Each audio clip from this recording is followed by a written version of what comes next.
Ladies and gentlemen, please take your seats. Our program is about to begin. Thank you.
Ladies and gentlemen, please take your seats. Our program is about to begin.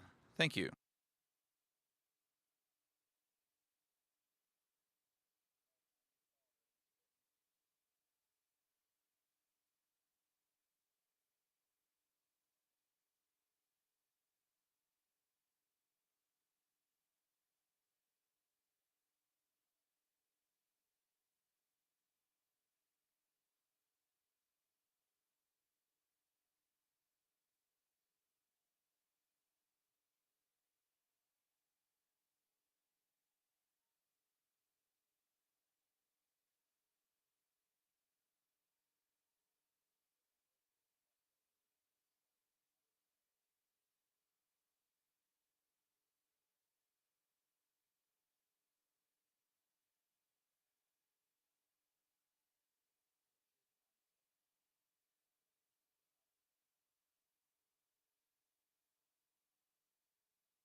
Ladies and gentlemen, please take your seats. Our program is about to begin.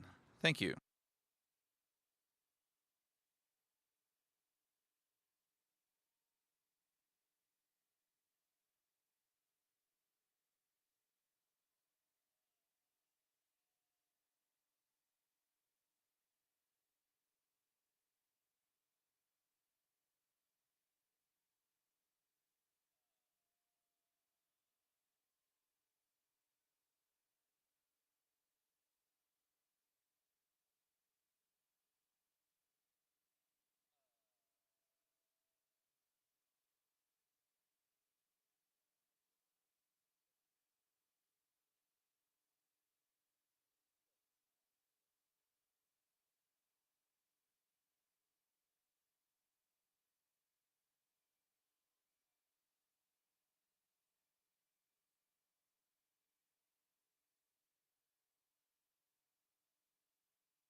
Ladies and gentlemen, please take your seats. Our program is about to begin. Thank you.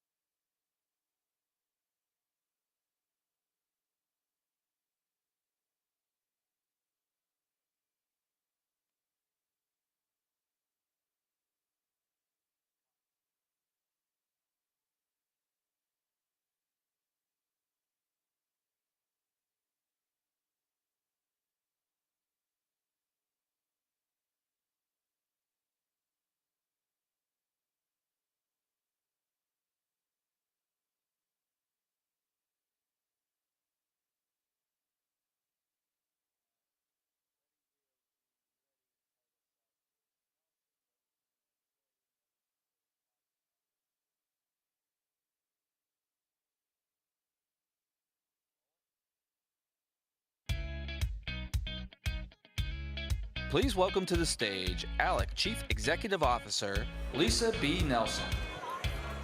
Thank you. Good afternoon.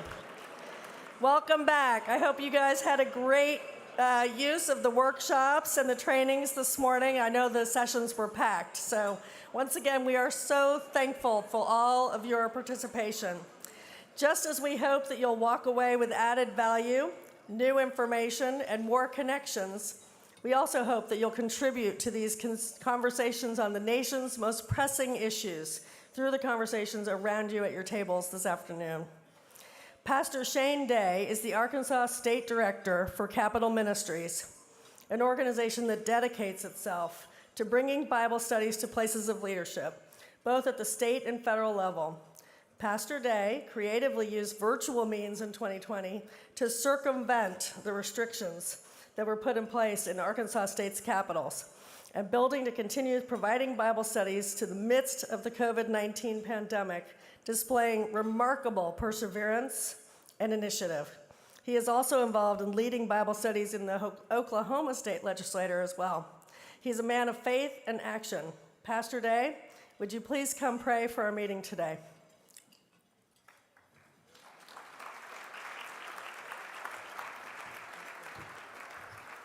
Thank you, Lisa. Let's pray. Oh God, our help from ages past, thank you for ALEC and for the leaders who are present here today. Grant them the wisdom and vision of Washington, Adams, Franklin, and Jefferson. Undergird them with the righteous principles of our founders, rooted in your word, the Holy Bible. Anoint them, Lord, with the courageous spirit of the American Revolution. Bless them with the protection of divine providence from you, the God of Abraham, Isaac, and Jacob. Oh Lord, we pray that the day will come when everyone shall sit in safety under his own vine and fig tree, and there shall be none to make him afraid. We are grateful for the food that has been provided. Bless this food and these proceedings, Lord, and grant us the strength to do your will. In your holy name, amen. Thank you, Pastor Day. Appreciate that. It's been a very productive year here at ALEC, and while we're looking forward to finishing strong, we're also already looking ahead to many exciting things taking place in 2023. One of those big things is we're getting ready to celebrate ALEC's 50th anniversary. That's right. It's an amazing milestone for us, and we hope that you will come and celebrate with us next October here in DC. Through those 50 years, ALEC has pursued trusted, state-based policy solutions that have advanced our ideas of limited government, free markets, and federalism. 50 years, I can't believe it. So much has happened since then. Back then, the Soviet Union was still around. China was just getting it on its feet. We had just been to the moon, and no one had yet heard of an iPhone. It's a completely different world today. But throughout those changes that have taken place between then and now, ALEC has continued to devote itself to core principles. It's our resolve to remain equally unmoved for the next 50. Well, it's no secret that Virginia underwent a historic election just last year. Voters in the Commonwealth were given a choice.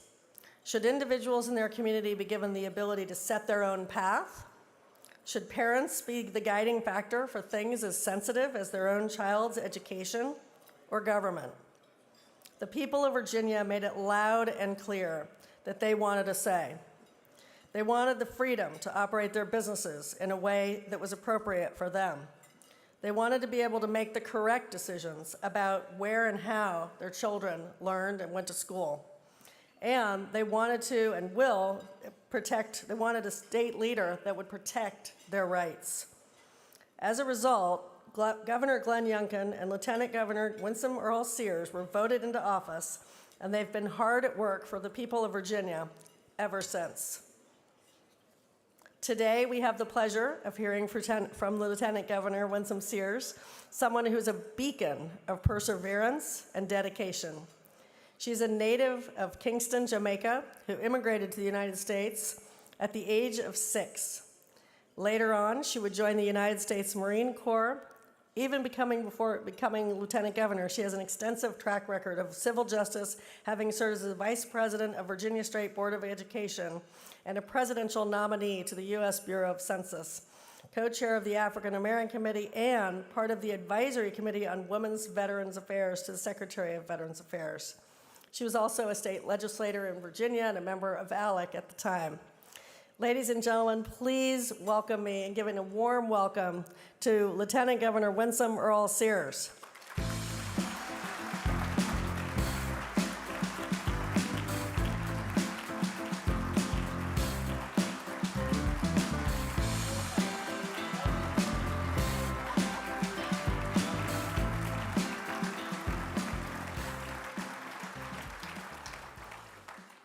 Hello. Oh, we can do better than that. Hello. I sort of like to think of it as the Seinfeld hello, if some of you are old enough anyway. It is so good to be here. What a difference a year makes. Last time we were in San Diego that I saw you, and although I was in office 20 years ago in the House, man, I've got to tell you, it feels like I've been 3 years Lieutenant Governor already. I was walking by a picture of old Abe Lincoln. This was right after the Civil War. He had taken that picture, and he was looking so haggard, and I said to him just yesterday, Abe, I don't intend to look like you when this is all done. But again, it's good to be here. We're talking about serious business, and the business of the people is serious. And there's something I want to say. I saw Dave Chappelle just the other day on Saturday Night Live, his opening monologue. And what he said was this. He said, it shouldn't be this scary to talk about anything.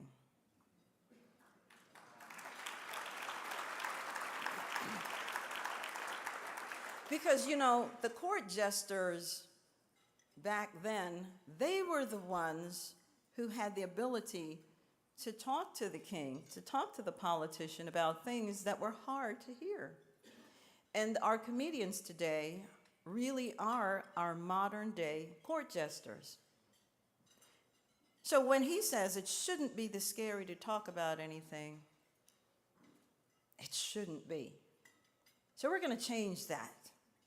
And at ALEC, we talk about what we want to talk about, don't we? Yes, we do. I want to talk to you today about education. My dad came to America, you know my story, 1963, at the height of the civil rights movement, with only $1.75 in his pocket. And actually, I'm spotting him a quarter because he couldn't remember if it was $1.50 or $1.75. Just say he had a little more than lint in his pocket. And he came here because, of course, he said this is where the jobs and the opportunities were, no matter how bad it was. And actually, he could have gone to England. It would have been easier for him to enter there because he was still a British citizen. He came on a British passport because we were still a British colony. So he took any money he could find, and he used the money to put himself through school and started his American dream. Started his career. And so what could I have said to that man if I didn't succeed when he came just 17 days before Martin Luther King Jr. gave his I Have a Dream speech? When things were really bad for us. What could I say to him? I can't succeed, I'm black. Really? You know, my father's never beaten me in my life. He might have gotten the belt then. So education lifted my father out of poverty. Education lifted me out of poverty because I have to find my own way in this world. Education lifted all of us out of poverty. That's what the slaves wanted. 3 things. Number 1, their freedom. Number 2, their families reunited. Number 3, they wanted to get an education.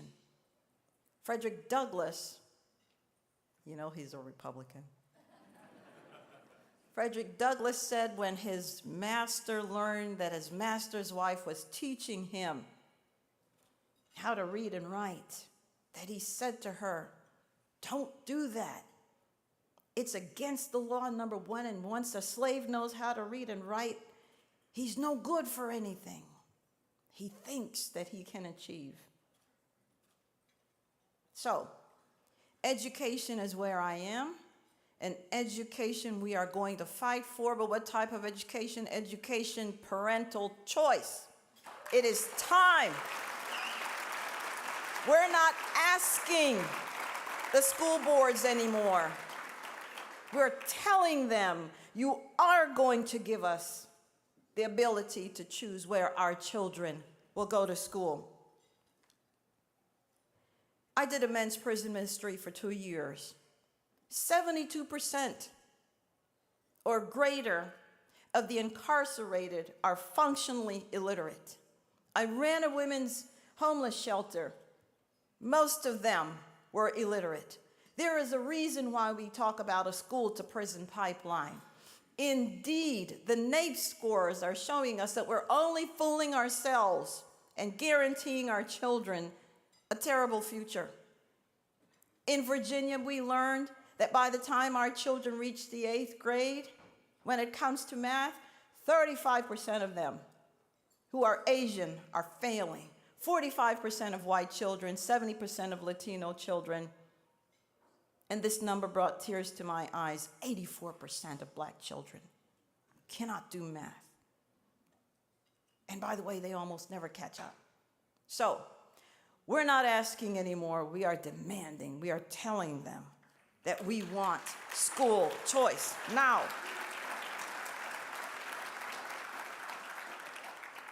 I understand we have in the room today 2 people whose successes we are building on. Ben Toma, author of the Arizona Bill, and Patricia Rucker, author of the West Virginia Bill.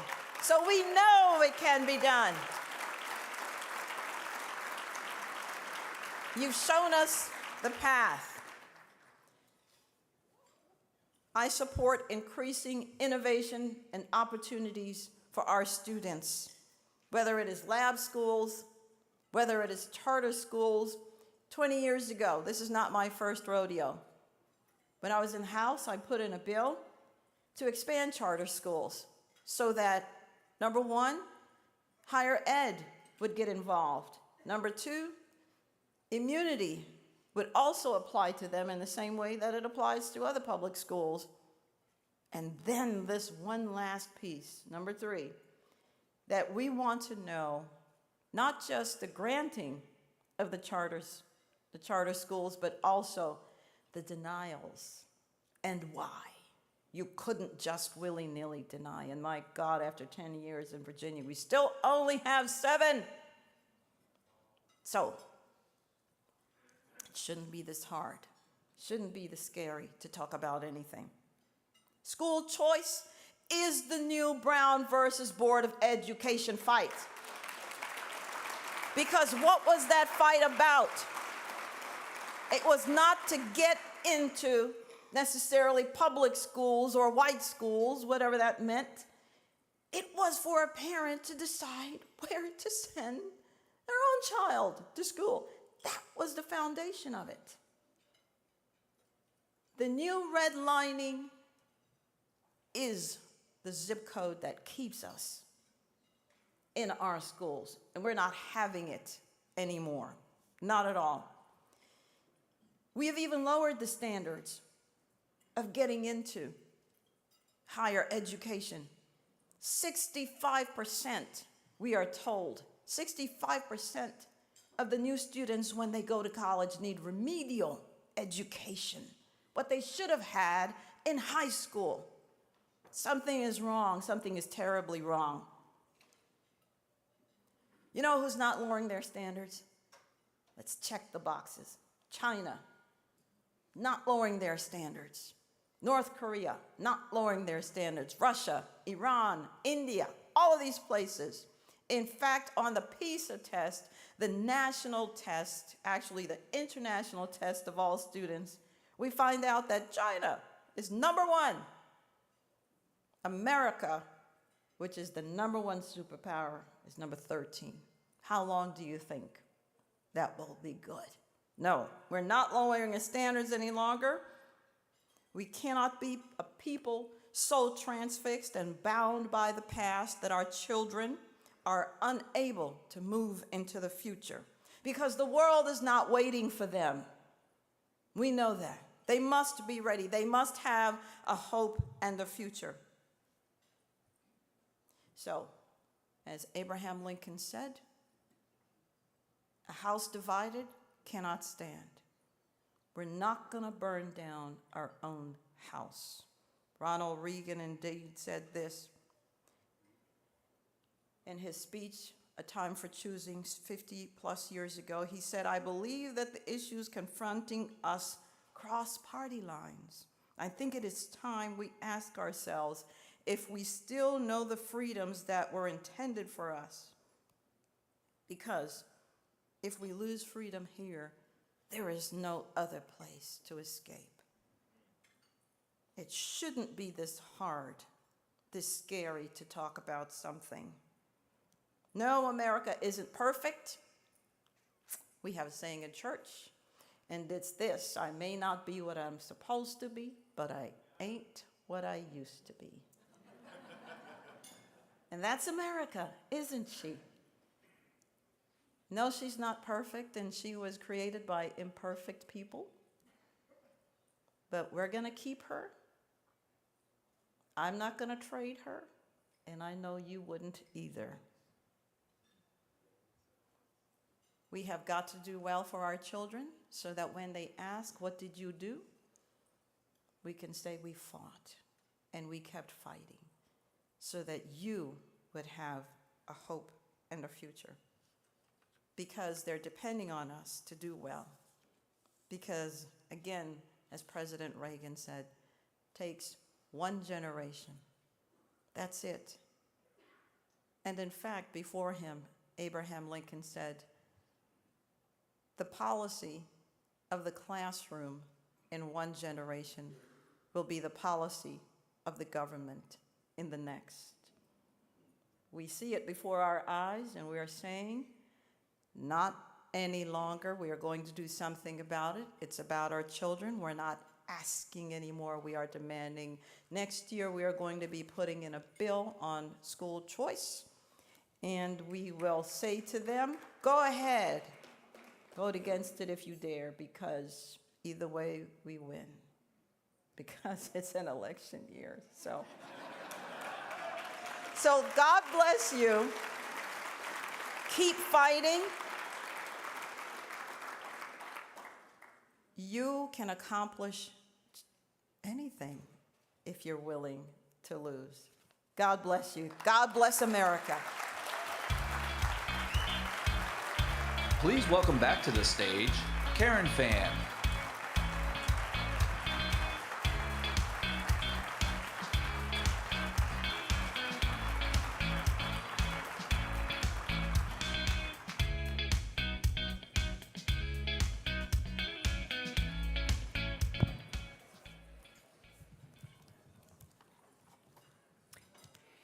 Thank you, Lieutenant Governor Sears. I'm sure I speak for all of us here when I say I will never get tired of hearing you speak.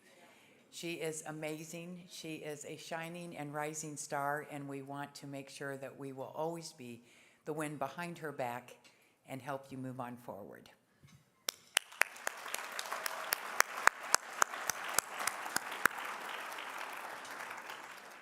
ALEC and its work is made possible by the time and effort of willing leaders all across the country.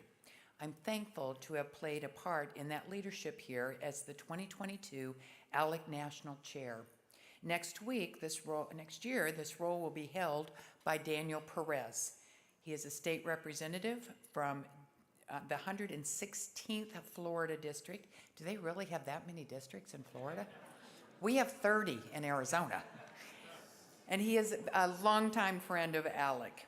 If you want to talk about someone who embodies the future hope of this country and of the American dream, Daniel is a perfect example as any. He has a Latino background coming from a Cuban-American heritage. He is a leader who embodies the future of the Republican Party and of the conservative movement and the greater number of Latino voters who look for opportunities for growth here in the United States, something we've seen even in the results of the 2022 midterm elections. Daniel currently serves this organization as its 2022 vice chairman and has been a part of its board of directors for many years. We are grateful for his service up to this date and grateful for him as he prepares to undertake this new role in the coming year. Thank you, Representative Perez, for stepping up and filling this position.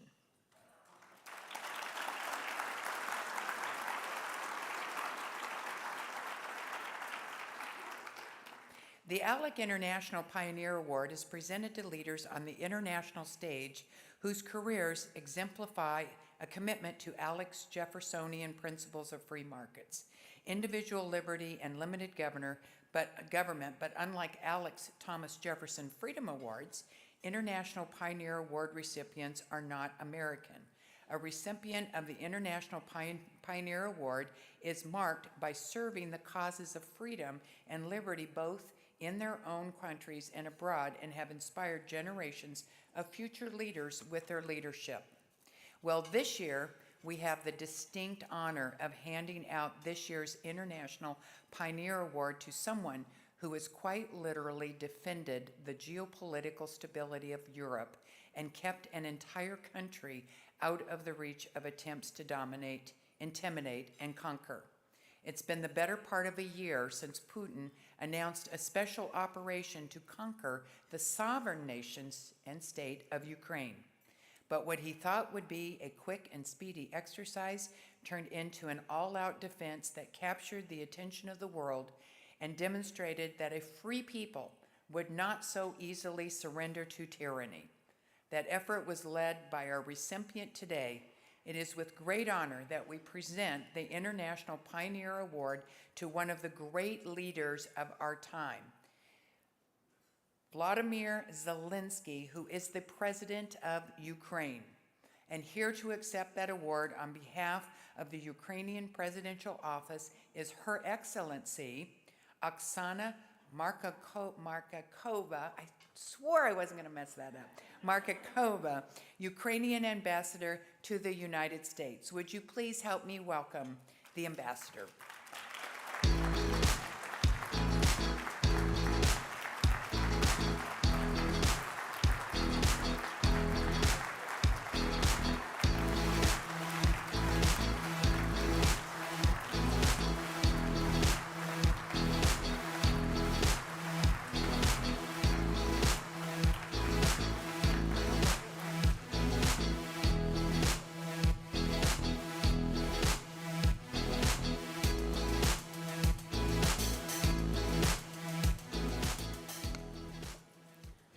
Thank you. Thank you very much. It would be very difficult to speak after Lieutenant Governor, but I will try. It's an honor to be here on behalf of the President Zelensky and the people of Ukraine.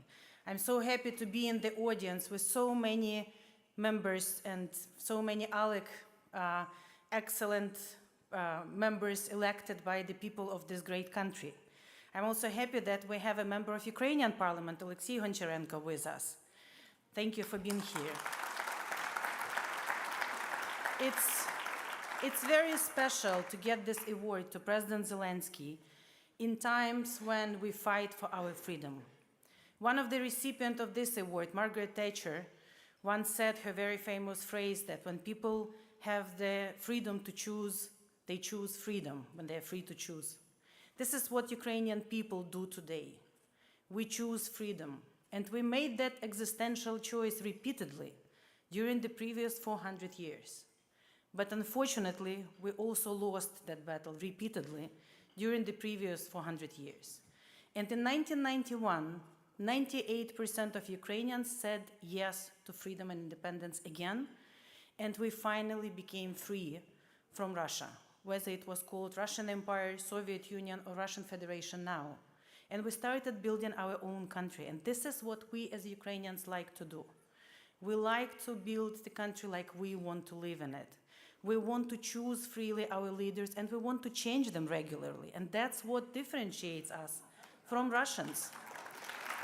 And as soon as it became clear that only 30 years of independence, and in 2014, when Russia attacked us the first time, it was even less than that, was enough to have a generation of Ukrainians that never lived under occupation. And it was enough for all of the people in Ukraine, regardless whether they are from north or south, west or east, what religion do they believe, or how they look, because Ukraine is a very diverse country, but all of us are united in one thing. We all are Ukrainians, and we want to live separately, and we just want to live peacefully and freely. Just that was enough for Russians to attack us in 2014, and just that, together with our reforms and speedy move to the European Union, to NATO, was enough to reinvade us in February 24, and that was a full-fledged war, which now Russia wages against Ukraine for more than 8 months. Rockets, Iranian drones, occupying territories, doing all kinds of atrocities, killing people, torturing people, kidnapping and stealing our children into Russia. There is no violation of international law or war crime that Russians did not do in Ukraine. And yet, during this more than 8 months, I think everyone now saw that we do what we said we would do. We would not surrender, we will not give up, and we will defend our country. And thank you. And after 8 months now, I can say that not only we will not give up, but we will win this war. And you all know that President Zelensky on 24th of February said, I'm here, I'm staying. We also know that all of you know the famous phrase that I need ammo, not a ride. This is what will it take to win this war. And everyone in Ukraine, from President Zelensky to members of parliament, to people of Ukraine, to volunteers, to our brave armed forces, our veterans, our regular citizens, our mothers, they all are now breathing and fighting every day in order to get to that victory faster. And we are not alone this time. This time, the United States, the people of your great country are with us. And that's why we have strong support from everyone, from President Biden, from administration, from Congress, on a very strong bipartisan basis, to all of you. It has been more than 300 documents that were adopted by local legislatures during this time. And we really appreciate and value each of them. And there is still so much more you can do. So let's work together, let's do all of that together, let's win together this war, because us winning, of course, existential for us, but it's also existential for democracies everywhere. We have to show that not only we can deliver to our people better, we know that, we see how people live in autocratic regimes, but we also have to show that we can defend ourselves from this autocratic regime. And the implications of us winning, and very importantly, Russia losing, are very important for everyone on our planet. We need to make this place a safer place, and that requires us winning. So Just to finish, thank you for everything we have received from the United States. As I always say, thank you, but we need more. We need more weapons, we need more financial support, we need more sanctions for Russia. And then after we win, Ukraine could be not only a great partner to the United States, but also a solution to so many global problems that we see right now. Energy challenges, food crisis, which we can resolve or help to resolve together with others, and many, many more. And we can do it together. And we would like to see more cooperation on the regional level between states and our oblast, between American cities and our cities, between American schools and our schools, because I think we have a lot to share there as well.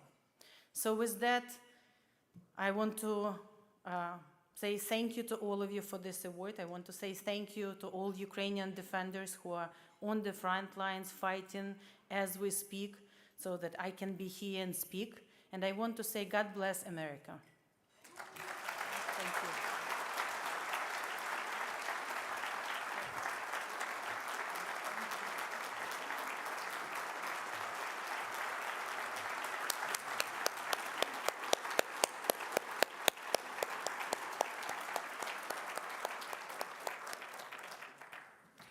Thank you, Ambassador Markarova. Got it right that time. Hearing that, I'm reminded that the ideas we strive for here are ideas that are sorely needed in the rest of the world as well. In light of the struggle of the people of Ukraine and the example of President Zelensky, I'm more aware of the gift of freedom that we enjoy in the United States, and let's hope we never take that for granted. Food should be arriving at the tables momentarily. Please enjoy your lunch, and we will resume very shortly. Thank you.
Ladies and gentlemen, please welcome to the stage 2014 ALEC National Chair, former Speaker of the Iowa House of Representatives, Linda Upmeyer.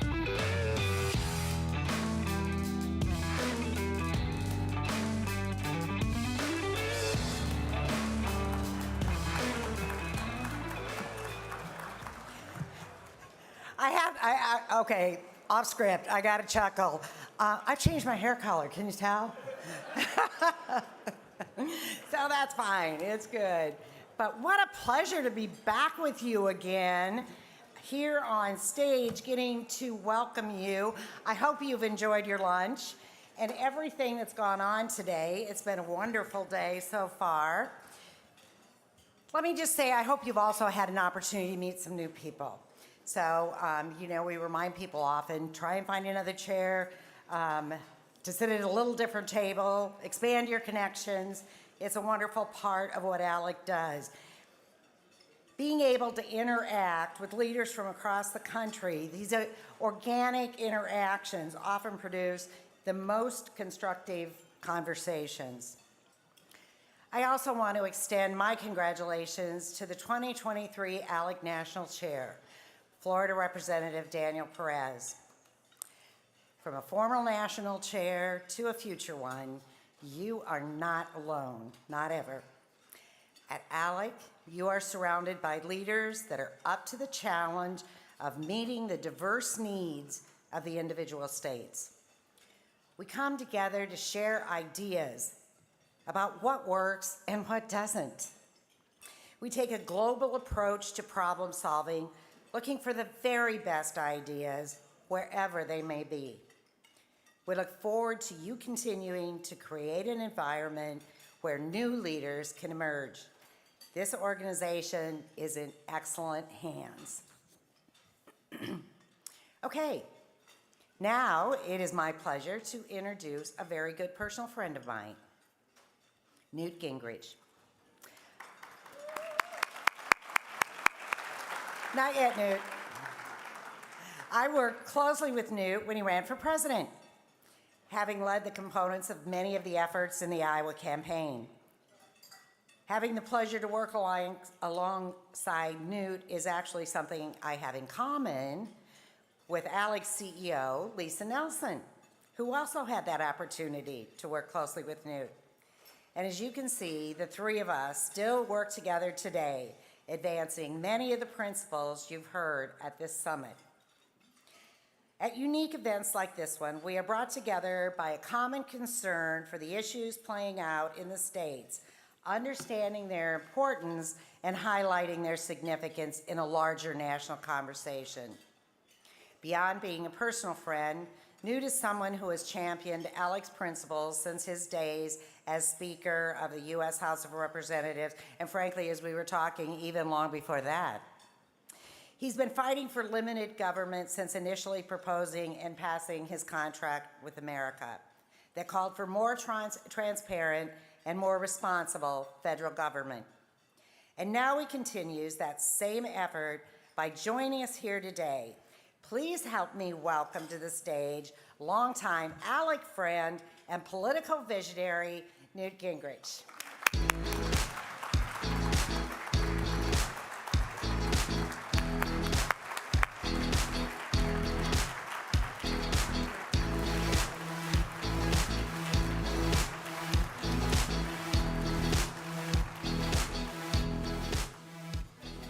Well, first of all, thank you very, very much, Linda. Linda has been a great friend over the years. My wife went to Luther College in Iowa, and we have many ties to Iowa. And getting to know Linda as well as I did over the years has been one of the great joys of this process of public involvement as a citizen. You know, Lisa Nelson played a key role. She wasn't just around in 1994. She was the executive director at GOPAC. And the GOPAC training tapes, which went out to some 75,000 people every month, were a key part of how we built the majority, and Lisa was right at the heart of that. So when she came back into public life, I was thrilled that she came to ALEC, and we were just trying to figure it out. I'm not sure which year it was, but I think my first ALEC speech was either 1979 or 80 or 81. I know it was in Chattanooga, but I can't remember which of the years it was. So I've had a long time. I think Alec, I'm looking forward to the 50th anniversary in October, and I think that Alec really played a very key role in developing across the whole country a network of conservative legislators who developed and continue to develop innovative ideas. And having a chance to be here, for example, with Lieutenant Governor Sears, and taking her message about school choice, which is a message I first worked on with Tommy Thompson in Wisconsin in the late 1980s, when the original school choice bill in Wisconsin was offered by Jesse Jackson's state chair, who was a woman who had been a single mother on welfare, gotten to be a state legislator, ultimately became the longest serving state legislator in Wisconsin history. And so I've watched the school choice movement continue to grow. And the only thing I would add to it is I do think Betsy DeVos in her new book, and the concept of education freedom, it's more than just school choice. It also means apprenticeships. It also means a wide variety of ways of learning. And I think that's part of our future. But I'm thrilled with the speech we had, and I'm frankly always delighted to have a chance to be back with Lieutenant Governor Sears, who I think is a really great contributor to American public life. I want to talk a little bit about where we are historically. And some of this may surprise you. I know we're talking at the table here. For example, we actually won, the Republican side actually won 3 million more votes for the House than the Democrats. So everything you've seen in various analytical things, you need to take with a grain of salt and really rethink from the ground up what it is we think we know. I was totally wrong about the election, and I've said publicly that I'm having to take all the models I developed going all the way back to August of 1958, and I'm having to rethink them, because clearly the models I used that led me to believe there'd be really big change weren't right. And I think it's very important to let reality rather than theory guide you in these sort of things. And so I've been spending a lot of time the last couple of weeks. Joe Gaylord, who was my partner in 1994, and I are working on a book called March to the Majority, which is about how we created the majority in '94. And Lisa will have a role in that book. But so we've been talking about, in '94, we accurately predicted on September 17th, 53 seats that we would pick up. We missed one seat. We didn't realize that Ross Stankowski would lose in downtown Chicago. But this year, all of our understanding wasn't accurate. And I think part of what made me confused is that I've been working with Joe DeSantis, who's here with me today, and we have been working on a project called America's New Majority Project, which you can see if you go to americasnewmajorityproject.com, where we list all of our polling data, all of our focus groups. We make it available to everybody. And what really had happened in part was we have a cultural majority that is massive, but we don't have a political majority. And as a historian, it's a fascinating moment in American history.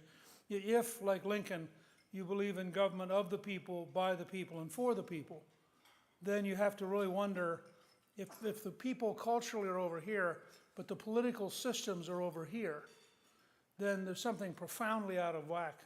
And I'll give you some examples so you understand where I'm coming from. I'm just going to run through these pretty quickly but I want to use them to make this point. We asked the question, do you agree or disagree with Reverend Martin Luther King Jr. that what matters is the content of your character, not the color of your skin? That is a 91-6 position. So when you hear all this talk, all this effort to create a new racist rhetoric, by 91-6, that's not what the American people want.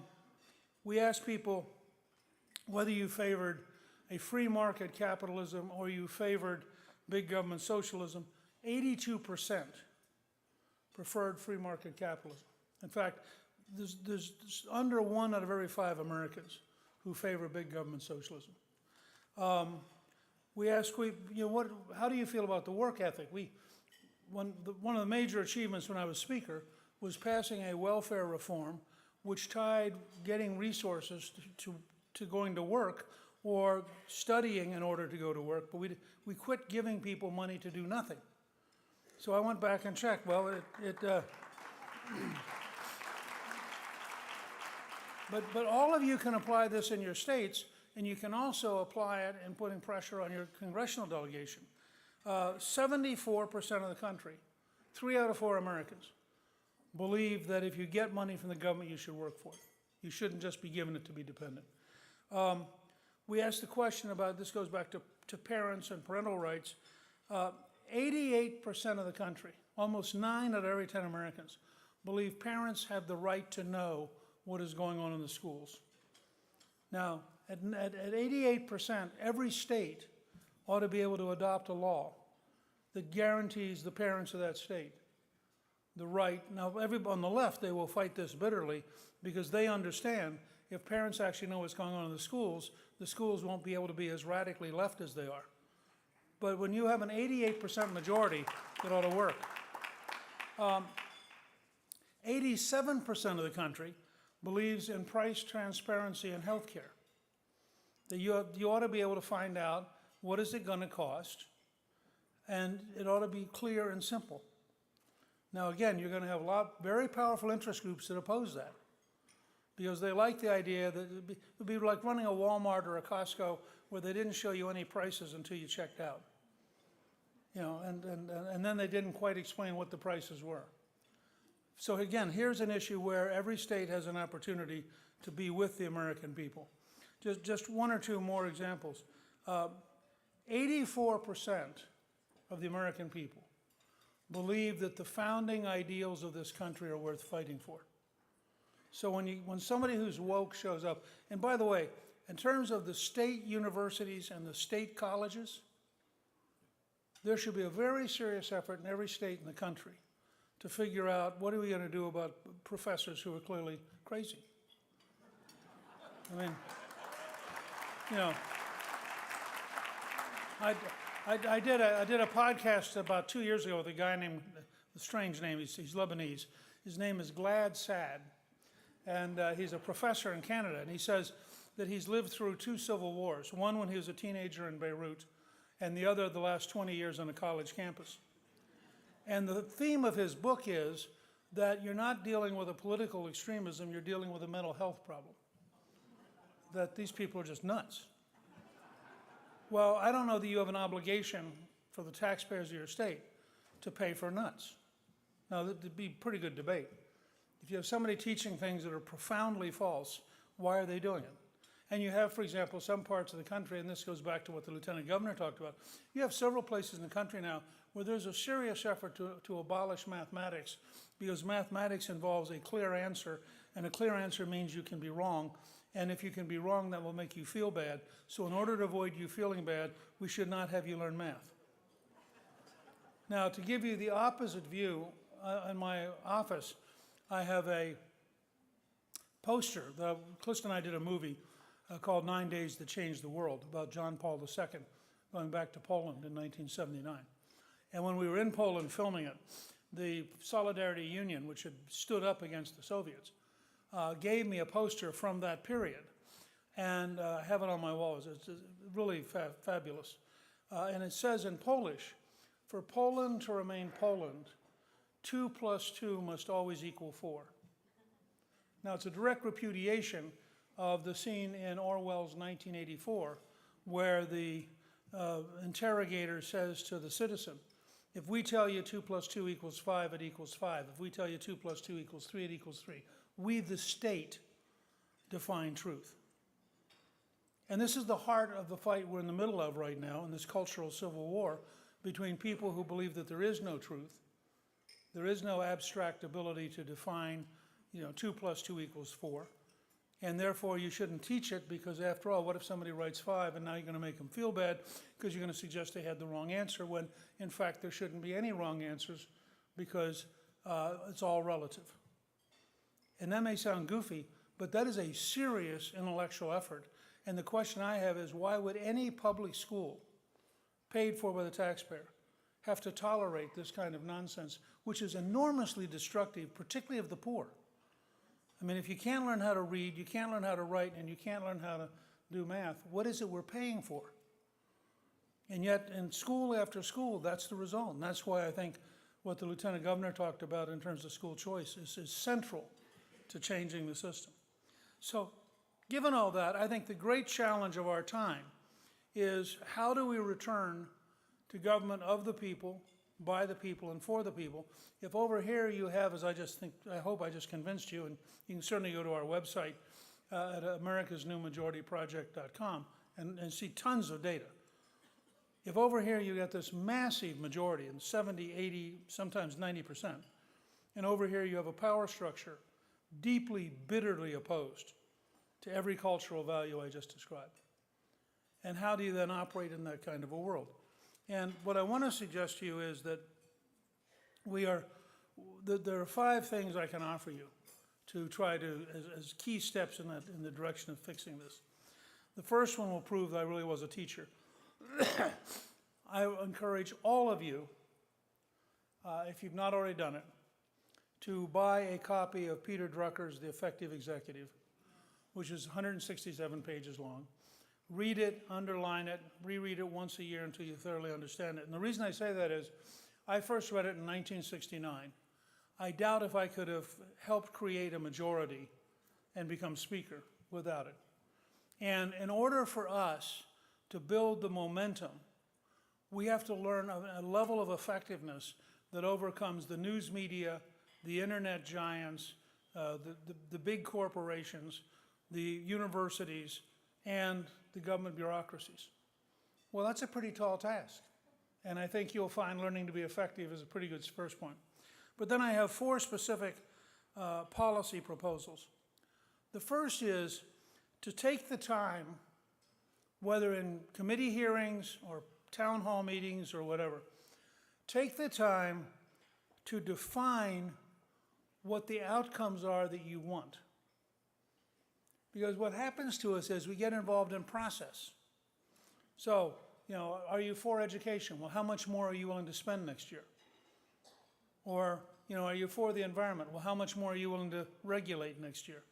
But what I want to know is, does it work? And there are simple things. And I'll come back to a second way, an example in just a minute. But so start with the question, what is it you're trying to achieve, not inside the government, but for the society, for the people? And then you come back to, therefore, what is it you want government to do? But you start with the people. Second, once you have defined what you're trying to achieve and you are measuring whether or not you're achieving it, I think the first place you have to look at is the question of entrepreneurship and science and technology. What we don't need are better schools of public administration, because public administration is a disaster. The public administration teaches you how to run a bureaucracy. You don't want to run a bureaucracy. You don't want people who are really good at process. They just don't achieve anything. I'll give you an example out of the federal government. In 1943, we opened the Pentagon so that 31,000 people could use manual typewriters with carbon paper to run a worldwide war. I don't know what I've never been able to figure this out. I don't know what the information exchange rate is between a manual typewriter with carbon paper and an iPad, laptop computer, or smartphone. But it's got to be on the order of 10 or 20,000 to 1. So you still have the same number of people sitting in the Pentagon. Just think about this. The technology has exploded. The capacity to move information has exploded. And I would argue, and I say this as somebody, I'm the longest serving teacher in the senior military, going back to the mid-1980s. You would have a better defense system if you reduced the Pentagon to a triangle. Took the other 2/3 of the building, turned it into a museum of national security. Because what you have today is people who have nothing to do, sending letters asking questions of people who have nothing to do, who then invent an answer, which then means that it takes you 10 times longer to build a new airplane. It's absurd. The amount of money we spend on defense for what we get, excuse me, I'm not necessarily for cutting the defense budget, but I'm suggesting to you, you ought to measure what you're getting. The same thing with schools. I don't know why every teacher doesn't have a smartphone that they take the roll on. They report the roll in real time, every hour, I mean, McDonald's collects 37,000 units worldwide every night. And if you go to major big city schools, for 3 or 4 times a year, they have pizza day. And pizza day is the day they're going to count the number of students, and that brings back all the students who've dropped out, who come in long enough to be counted for the purpose of getting money. And then the next day they don't have pizza, so those kids leave, which is good because they're just making trouble. Because we have labor laws which say to a 14, 15, 16-year-old, we know you're not going to be in school, we know you're going to play hooky, and we're not going to allow you to get any kind of honest work, so good luck in the black economy. You want to go out here and sell drugs, you want to go out here and be in prostitution, you want to go out here and do things that are illegal, well, you can't do anything which is legal because you're too young. And then we pay the school for the people who aren't there. We also pay the school for things that don't work. The point that the Lieutenant Governor made. I mean, if 65% of the students need remedial work, one of the easiest ways to start changing that is to charge the high school that graduated them. You know?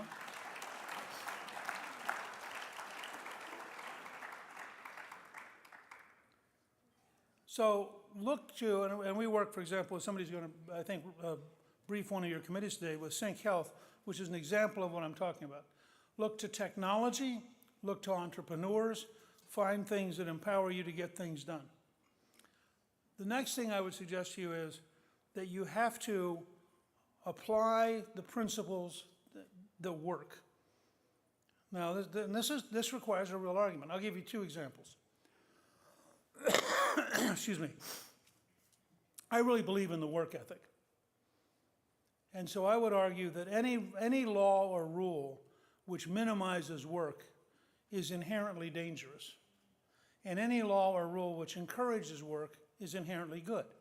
Well, if you go through all the various rules, regulations, et cetera, and the bureaucracies you have, you know, when we changed welfare reform in the 1990s, we literally changed every welfare office into an employment office. They went from teaching you how to not work to having to teach you how to go find work. And so I would say that the work ethic ought to be at the, which by the way also means I'm not very sympathetic to students who take 5 or 6 or 7 years to get through a 4-year course. I think they should actually try to get through in 3 years. I think we should be encouraging people to live their lives to the fullest, not to sort of hang out and let life go by. Second, I'm going to go right out on the edge of a limb here. I think honesty really matters. I know this is bold.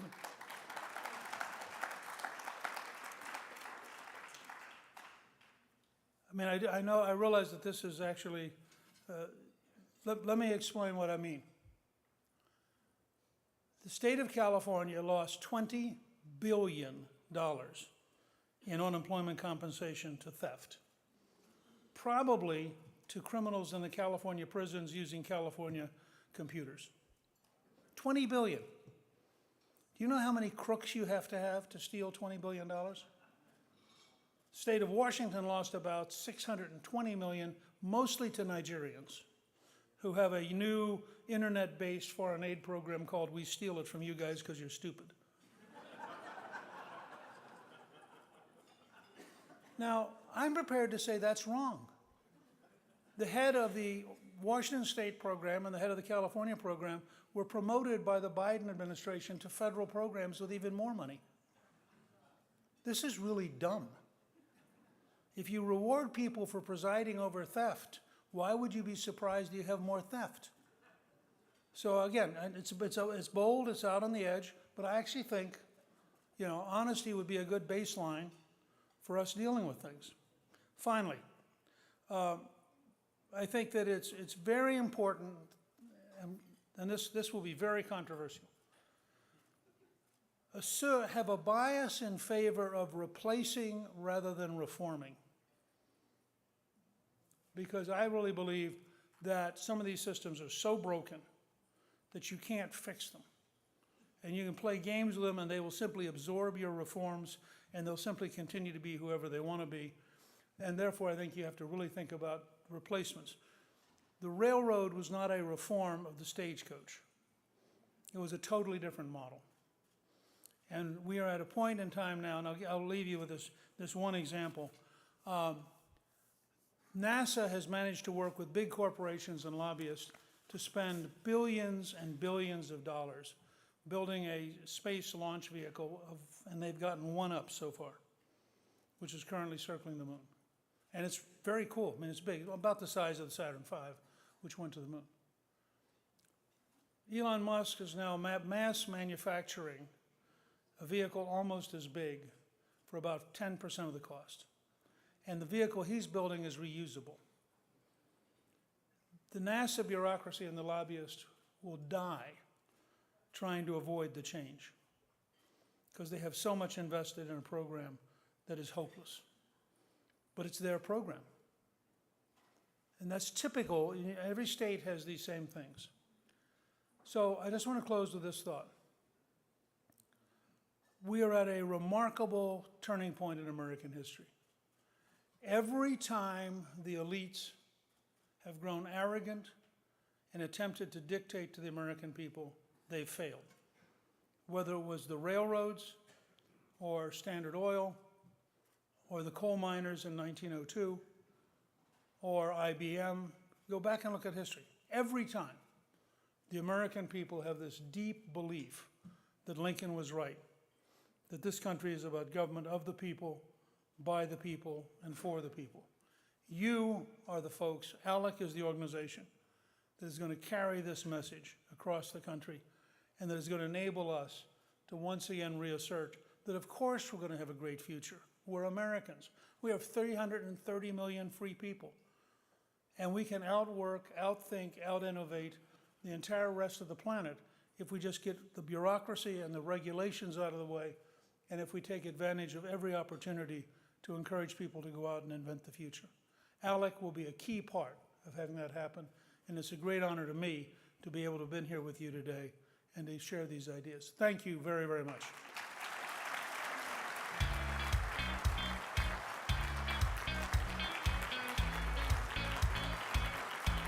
Please welcome back to the stage, Karen Fan.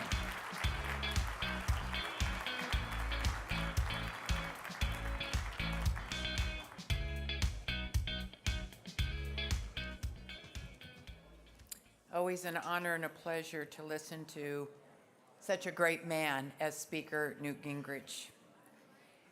Like Representative Uppmeyer said earlier, I think that what you are saying now will echo down to the future generations of Americans, and that starts here, in this room, with so many newly elected representatives.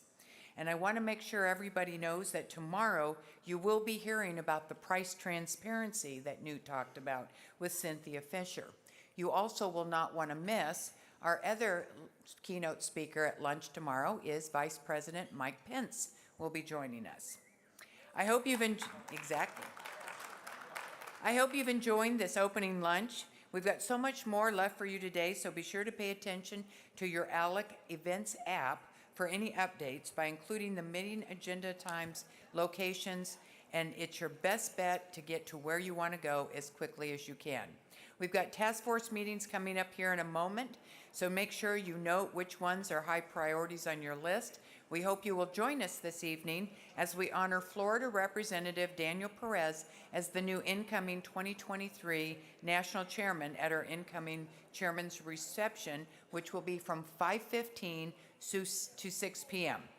And then don't forget that shortly thereafter, we will be doing the Jefferson Awards reception, which will be at 6 p.m. Thank you again, and we'll see you all this evening.